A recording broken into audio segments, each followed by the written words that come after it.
በተለይ የግብጽ ከበባ ከዚህ ተነጥሎ የሚታይ አይደለም 100 ሚሊዮን ዶላር ነው ለኬንያ ድጋፍ ያቀረበችውና ድጋፉ ምንድነው የሚሰራ ኬንያ ውስጥ የሚሰራ ግድብና ሌላ የአባይ ገባር የሆነ ተፋሰስ ወንዝ ላይ ለሚሰራ ልማት ነው እንግዲህ ግብጽ ይህንን ድጋፍ ስታደርግ ኢትዮጵያ ውስጥ ከአባይን ብቻ እኮ አይደለም ከአባይ ውጪ የትኛውም ወደ አባይ ሁሉ ገባር የሆነ ወንዝ ላይ ልማት እንድንሰራ ፈቃደኛ አይደለችም ኬንያ ጋር ግን ሄዳ ይሄንን የምታደርግበት ምክንያት ያስተላለፉት መልእክት ግልጽ ነው መግለጫቸውን ሲናገሩ መግለጫቸውን ብትሰሙ እንደዚህ ነው የሚለው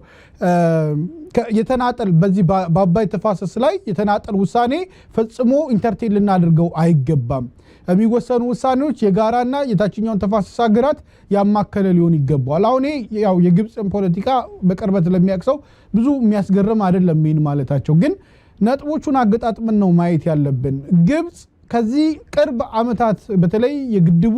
ውሃ ሙሌት ካለቀ በኋላ በጣም በከባድ ፍጥነት ነው የተጓዘች ያለችው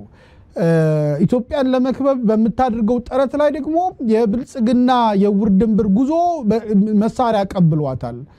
እነሱ በፊትም እየተንፏቀቁ ነበር አሁን እሱ ደግሞ የጀት ሞተር ነው የገጠመላቸው በደንብ በፍጥነት እንዲጓዙ ማለት ነው አንደኛ የሶማሊላንድ ጉዳይ ወታደሮቻቸውን ሶማሊያ ውስጥ እንዲያስገቡ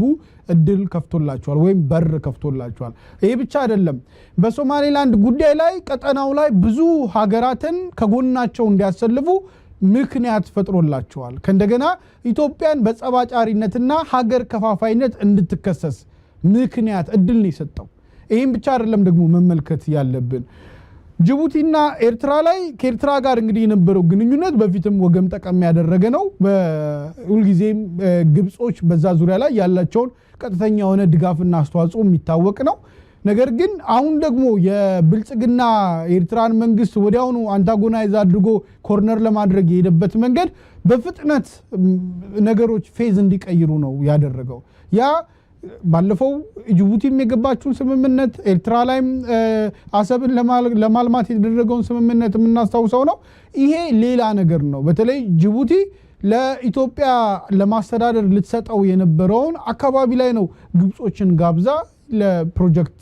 እንግዲህ እንቅስቃሴ የጀመሩት ሱዳን ላይ በአልቡርሃን በኩል ግብጽ በደንብ ድል አግኝታለች ከበፊትም ድጋፏ ከአልቡርሃን ጋር ነው አሁን ደግሞ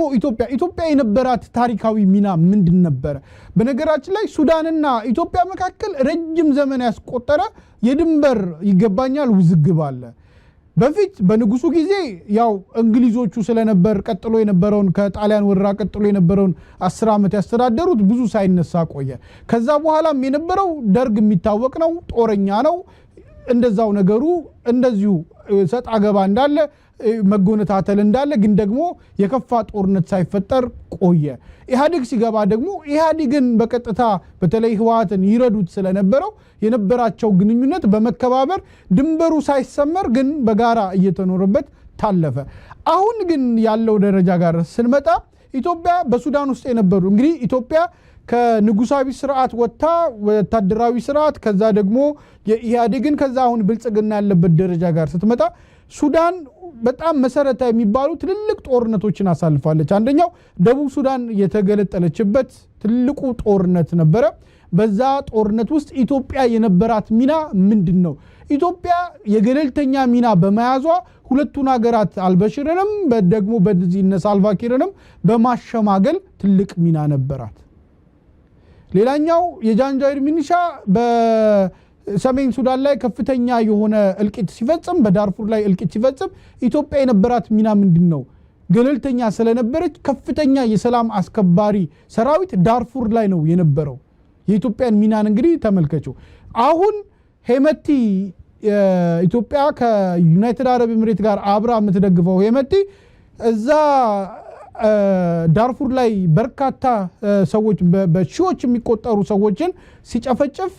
ማን ነበር ገለልተኛ ሆኖ ሰላም ሊያስከብር የገባው የኢትዮጵያ ጦር ነበር በተባበሩት መንግስታት ድርጅት ከእንደገና ደቡብ ሱዳን ጦርነት ውስጥ ስትገባ ገለልተኛ ሆኖ የሳልቫኪርም የሪክ ማቻርም ቡድን ገለልተኛ ሆኖ እናምነዋለን ያሉት የኢትዮጵያን ጦር ነበር ለሰላም አስከባሪነት ማለት ነው አሁን የኢትዮጵያ ከዚህ የገለልተኛነት ሚኗ ኢቨን እንኳን ባለፈው ሲቪሉን አስተዳደር አልቡርሃን ገልብጠው ሲመጡና አለመግባባት ሲፈጠር ኢትዮጵያ ነበረች የተሻለ አቅም ላይ ሆና ለማግባባት ጥረት ስታደርግ የነበረው አሁን ኢትዮጵያ ራሷ በውስጥ ጉዳይ የምትታመስ ሀገር ሆነችና ከእንደገና ደግሞ በሱዳን ጦርነት ውስጥ ሚና ተጫዋች ሆነች ማለት ነው አንዱን ደግፋ ሌላኛውን የሚያጠቃ ቡድን ላይ የምትሳተፍ ሆነች ለዚህ በቂ ምክንያት ሊያነሱ ይችላሉ ምናልባት የቲፒኤልኤፍ የተገነጠለ ጦር ከአልቡራን ጋር መተባበሩ አልቡራን ለቲፒኤልኤፍ ድጋፍ ማድረጉ ምናምን እንደ በቂ ምክንያት አድርገው ያንን ሊያነሱት ይችላሉ ይሆናል ነገር ግን ቲፒኤልኤፍ ሀገር አይደለም ፓርቲ ነው አማጺ ቡድን ነው ኢትዮጵያ መንግስት ግን ሀገር የሚመራ የአፍሪካ ህብረትን መቀመጫ የሆነች በጣም ትልቅ ታሪክ ያላት ሀገር የሚመራ ቡድን ነው እንደ ሽፍታ አክት ሊያደርግ መብት የለውም ወይም ደግሞ አይችልም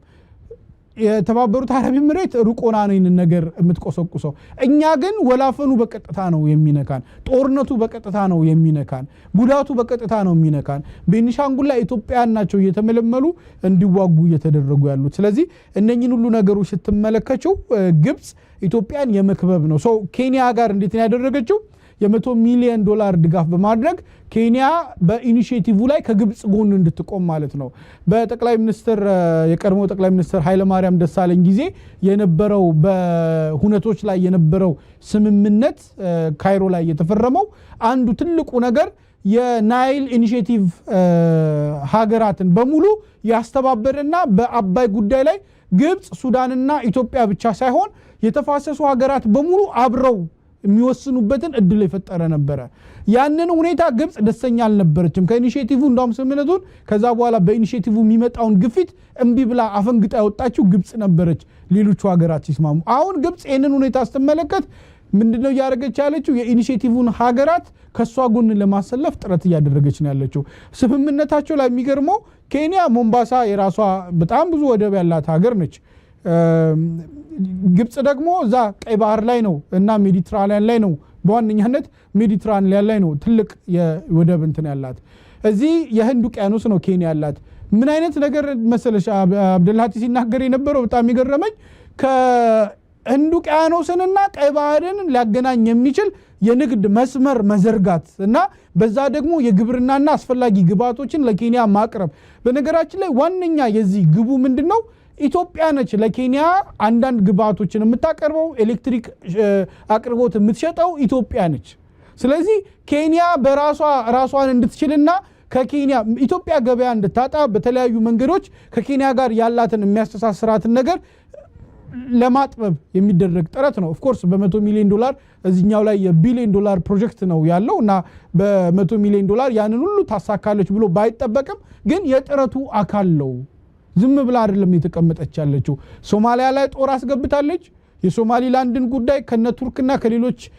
በቀጠናው ካሉ እነ ሳውዲ አረቢያ ጋር ሆና እየተቃወመች ነው ጅቡቲና ኤርትራ ላይ ያው ያላት ጥቅም የታወቀ ነው ሱዳን ላይ ቀደም ባልኩት መንገድ ገብታለች በግብጽ እንድንከበብ ምክንያት ሆናል ኤርዶጋን ደግሞ ሲመጣ ያለን ያለው ምንድነው በአጭር ቃል አንደኛ የውጪ ኃይሎች መፋለሚያ መሆን የለባቸውም ነው ግልጽ ቃል የተጠቀመው ሁለተኛ የሶማሊያን ግዛት አንድነት ሊከበር ይገባል ነው ኢትዮጵያ ጋብዛው የመጣ መሪ ስለምን የሚያወራ እንደሆነ እንግዲህ እንድንመለከተው ነው የኤርዶጋን አዲስ አበባ መገኘት ዲፕሎማቲክ ዌይት ነው ወይም ደግሞ በጠቅላይ ሚኒስትሩ ላይ ፕሬሸር ለመፍጠር የተደረገ ነገር ነው እጃቸው በሱዳን ተሳትፎ ላይ እንዲሰበሰብ በሶማሊያ ጉዳይ ላይ አደብ እንዲገዛ ተጽዕኖ የመፍጠር አካል እንጂ የሆነ የሁለትዮሽ የሃያላን ሀገራት ግንኙነት ተደርጎ ሊወሰድ የሚገባው ነው ብዬ አላስብምና ምናልባት እንደው መቲ ከባለፈው ከቲቦርናጅ ጋርም የነበራችሁ ውይይት ነበርና የዚህ የግብጽ ኢትዮጵያን የመክበብ እንቅስቃሴ የኤርዶጋን መምጣትና ደግሞ ዩናይትድ አረብ ኤሚሬት ኢትዮጵያን እንግዲህ ሊቢያን እንዳፈረሰችው የመንን እንዳፈረሰችው አሁን ደግሞ በሶማሊላንድም ጉዳይ በነገራችን ላይ ዲፒ ወርልድ ትልቁ የዩናይትድ አረብ ኤሚሬት ነው ከ40% በላይ ወደቡን ሲያስተዳድር የነበረው አሁንም እዛ ላይ እንደነበራቸው ሚና በኢትዮጵያም ደግሞ እንደዚህ ያለ አፍራሽ ሚና ይዟል የሚል ነገር ይነሳልና ከዚህ አንፃር ኢትዮጵያ ልትድን የምትችለው እንዴት ነው ከዚህ የዲፕሎማሲ ከበባና ውጥረት ልትወጣ የምትችለው እንዴት ነው የሚል ጥያቄ ይነሳል